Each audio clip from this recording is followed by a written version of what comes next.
Our guest today is Dr. Sunita Pereira. She is Associate Professor at Tufts University School of Medicine. She is also a very active member of American India Foundation. She is heading a very special conference called MANSI, Initiative for American India Foundation in Boston, which is going to be held in April here. It's a very unique, very interesting, and very relevant issue, especially among the Indian families in India. So we are going to talk to her about MANSI. She's going to explain to us what MANSI really stands for and what are some of the interesting and challenging issues faced by our country in India and also in some other parts of the world as well. Sunita, thank you very much for coming to our studio. Thank you, We are very Upendra. happy to have you here. First, explain to us what MANSI is. So, Upendra, MANSI is an acronym for Maternal and Neonatal Survival Initiative. This is an initiative that was started by American India Foundation in 2009 in partnership with Tata Steel, our corporate partner, Search, an NGO run by Dr. Bang, the local government, and the local people.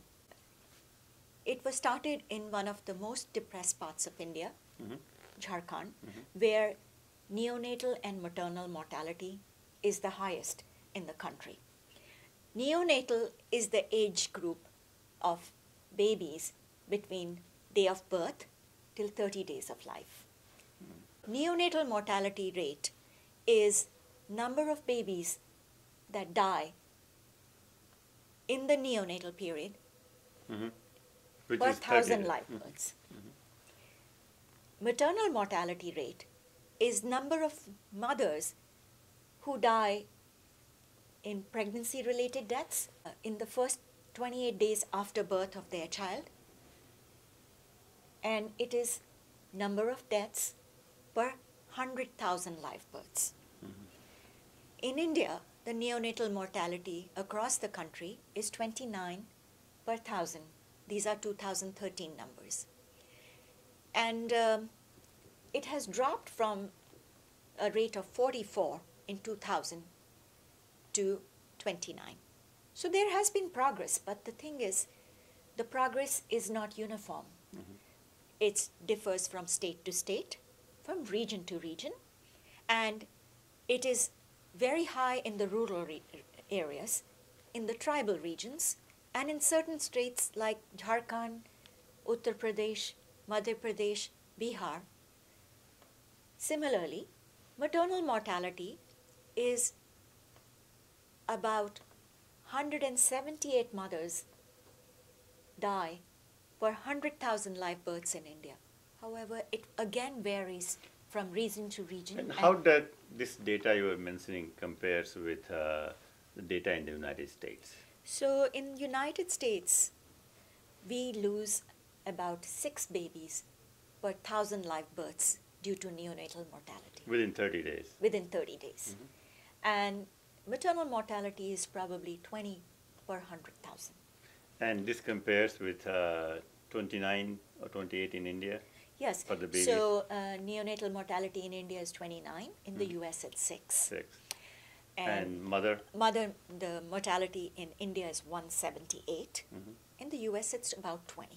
So what is... Actually, it varies from 12 to 20. Okay. And recently, it has gone up a little, but usually it's about 12 to 14. So what is the main cause? Like, this is a huge difference between India and the United States. Is it poverty? Is it culture? Is it care? What makes such a big difference? So in the US, most of the neonatal mortality is due to either prematurity, and that is extreme prematurity, congenital anomalies, genetic problems, and very rarely other problems like infection. While in India, most of the mortality is due to low birth weight, prematurity. So when you say low birth rate, what do you mean by that, low birth? So low birth weight is babies who haven't grown well in the womb. Okay. These are growth restricted in the womb. Okay. and they do not reach their expected growth potential because of maternal malnutrition or maternal diseases or other causes. So it could be mother has hypertension, mother has severe diabetes, mother has an infection, a chronic infection like tuberculosis or some other reason, or she's just plain very malnourished. So babies are then born small.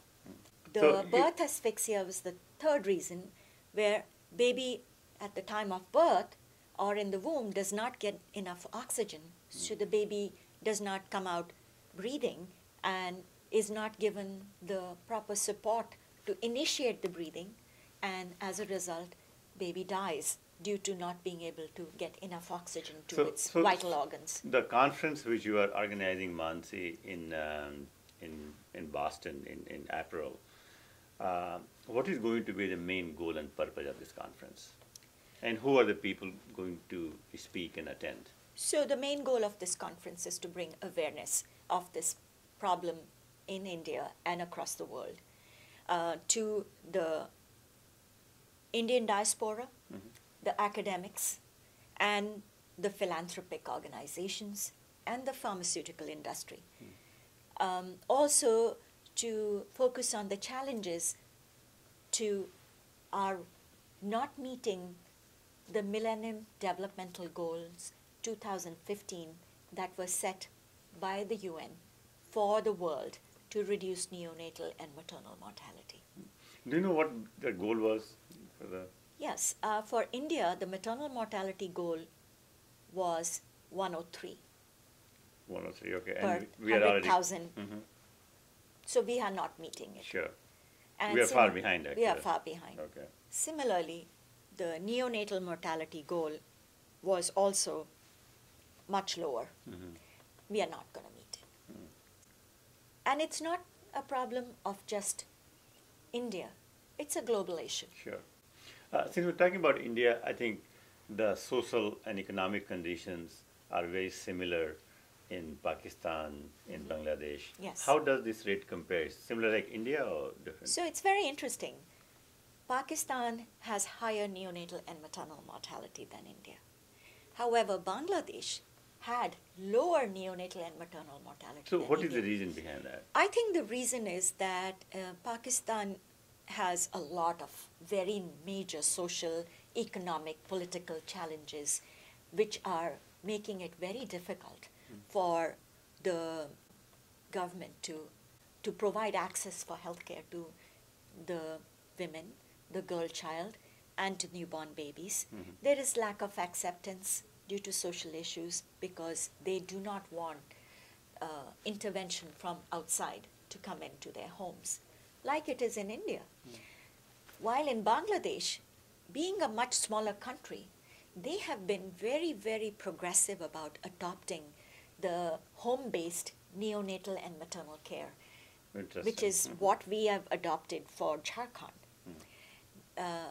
In Bangladesh, the Is that concept? community health workers have been very active in promoting healthy practices to bring about change in the country. Now, it's a very small country. It has been easy to propagate this change. It was the issue of oral rehydration solution to reduce diarrheal deaths. It got very well adopted in Bangladesh. And similarly now, it is the home-based neonatal care by community health workers who are working better. So Dr. Bang from Search, which is an NGO, started work on home-based community health worker, and his ideas are adopted by AIF in Jharkhand.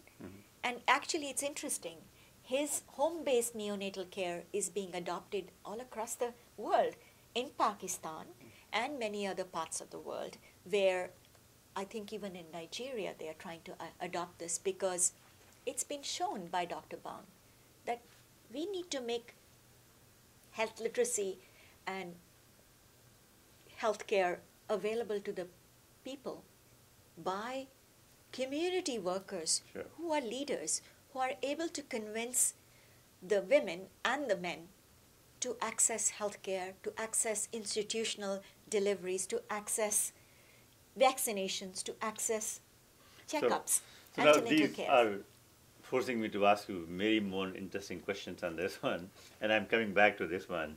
But first, I wanted to get a little bit more details about the conference. Yes, So this conference is happening on April 18th 2015 this year at the Merck Labs in Boston. In Boston, Okay. Louis Pasteur Avenue and Merck Labs. We have a lovely, venue which was donated by Merck to us, and we have a very interesting group of speakers that are coming. How many speakers will be roughly? This is almost day-long conference, right? Yes, it's Morning. a day-long conference. There are 6 speakers, of them Dr. Gary Darmstadt, who is a professor of neonatology and community health and global health at Stanford University, who was the former fellow of the Gates Foundation, who has spent his lifetime working on neonatal mortality in across the world, will be one of the speakers.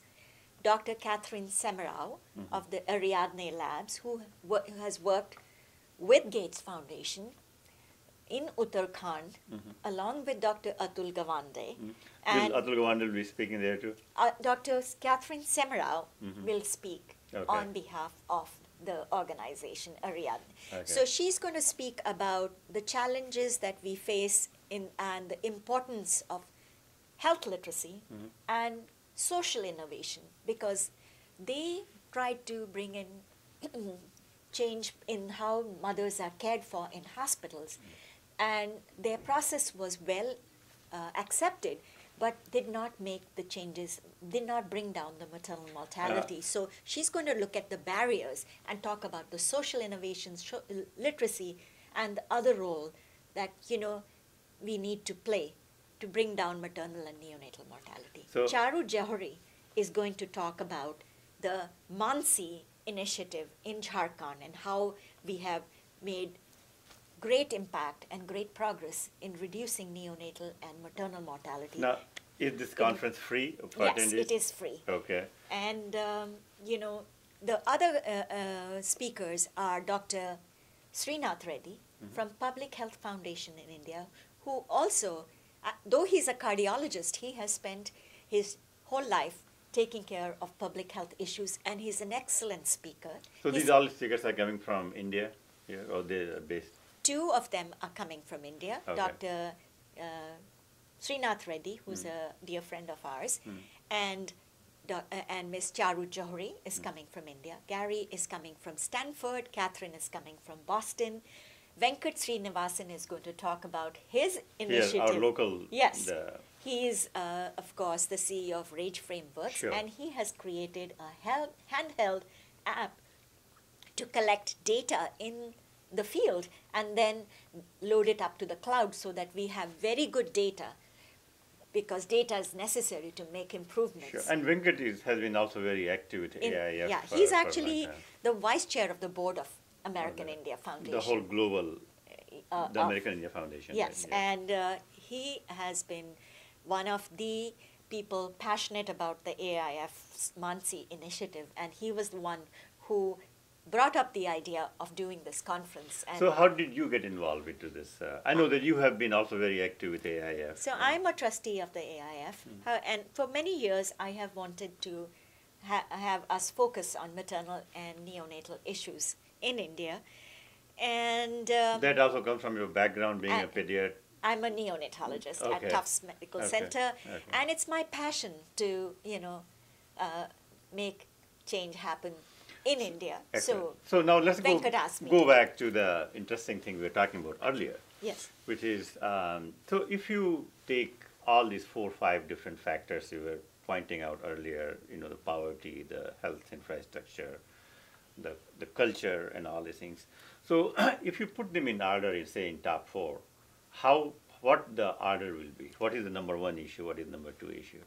so the first number 1 issue is poverty. Poverty. Okay. But, poverty is difficult to fix rather quickly. The second issue is health literacy and literacy. The places where the the neonatal mortality is the highest, is where health literacy and literacy among women is very low. We know that neonatal mortality rate is the lowest in Kerala, where health literacy is the highest. Sure. And in Jharkhand, which is a tribal area, which is very depressed, Sure. health literacy and literacy is low. But we haven't fixed poverty.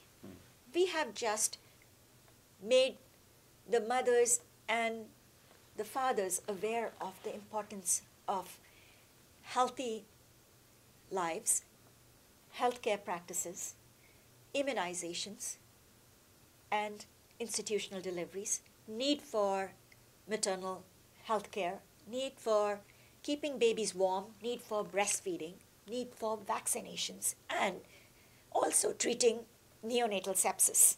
So, Upendra, going back to your question, what are the four most important things? Sure. Poverty, literacy, importance of girl child, and also cultural beliefs.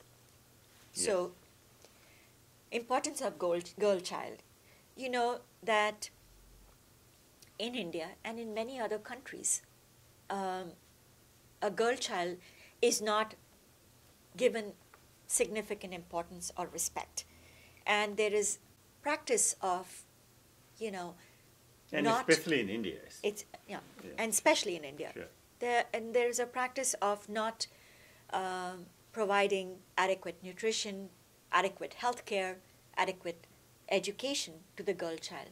The male child is considered more important because it increases the prestige of the mother Sure. in the society when she bears a male child, while a girl child brings in the burden of having to take care of her and then Dowry. pass her on to another family with a huge dowry. Sure. So that becomes a burden for parents, and therefore there has been a practice of not really giving much importance to the girl child.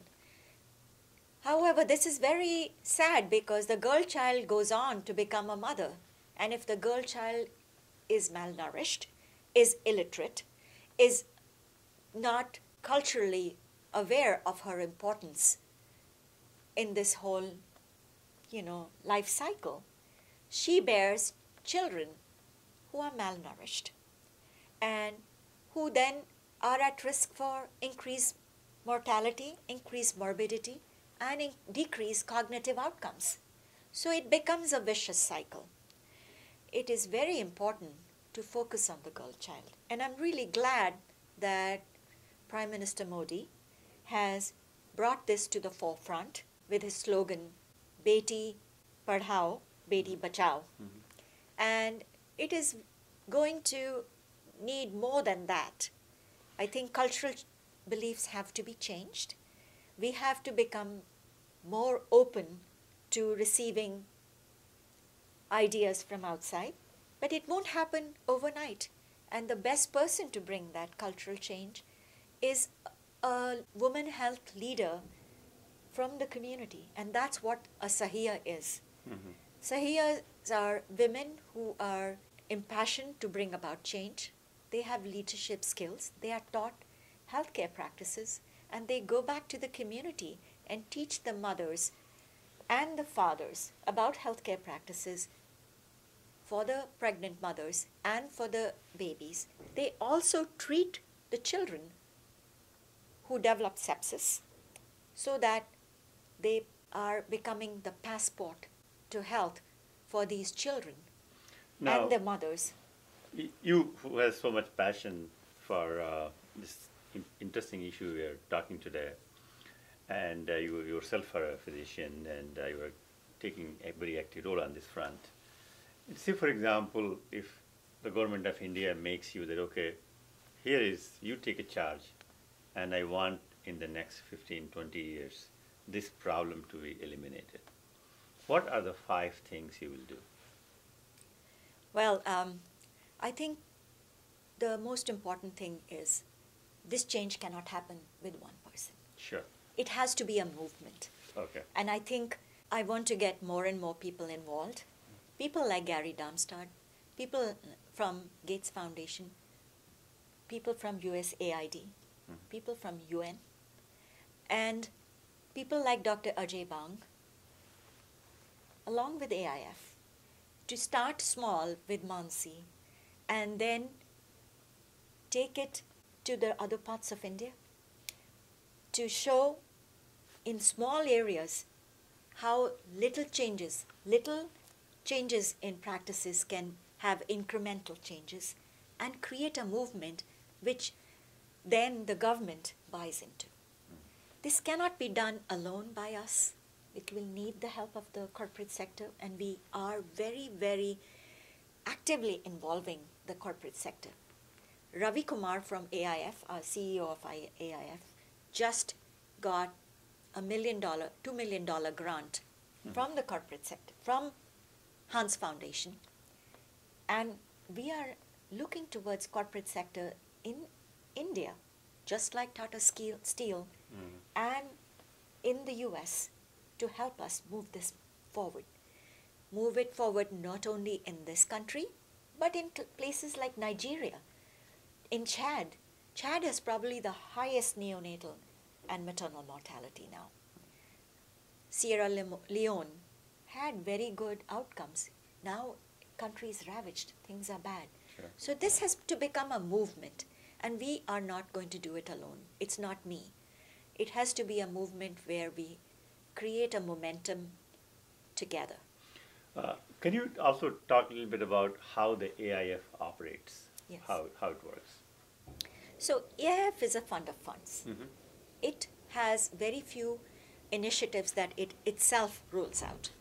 It goes and seeks out NGOs that are doing transformative work in India, Sure. to improve the lives of the most underprivileged. Whether it's, providing rickshaws for the street dwellers to start a livelihood, or providing children of migrant workers with schooling so that they have a chance at a better life, providing computer skills to children, providing handicapped and challenged people means of livelihood. So this is a fund of funds. The most important thing is AIF has no overheads. And it is The headquartered, based here in the US, right? It's based here in the US. Yes. And the people who are employed by AIF, who work for AIF, are paid by a fund created by the board of AIF. The money that AIF raises in the US goes to programs in India. In India. There is no money that is set aside for paying the people who work for AIF. Now, in India also, AIF has many offices or just one main office? AIF has one main office. Where is that? In New Delhi. In New Delhi. Okay. We have an India director who is very passionate, very, very, very, talented individual with years of experience in philanthropy. And, we have very impassioned program directors that work for AIF, and you will meet them at Mansi. Now, if somebody from our community wants to get involved with Mansi, they can get in touch with you? Absolutely. They should come for the conference first. Sure. I would encourage everybody to register. It is going to be very exciting. The speakers only speak for 20 minutes. We have 30 minutes for questions and answers. So we are going to have great participation. We expect attendance from business schools in Boston, the public health schools, medical schools, Fletcher School of Diplomacy, so Harvard Medical School, Harvard School of Public Health, Harvard Business School, Tufts, Fletcher School of Diplomacy, Tufts Global Health Program, BU Global Health Program, BU Business School, and Northeastern. We are encouraging people from all these areas to come, but we are expecting other Indians diaspora who are interested in this to come join us, because it's a movement. It's not one person who can make a difference. It's a movement. And sometimes ideas come from most unexpected places. Sure. And this is a conference to generate innovative ideas to move forward. Sunita, thank you very much for coming, and all the best for your conference. Thank you so And much for hopefully having see me. you then.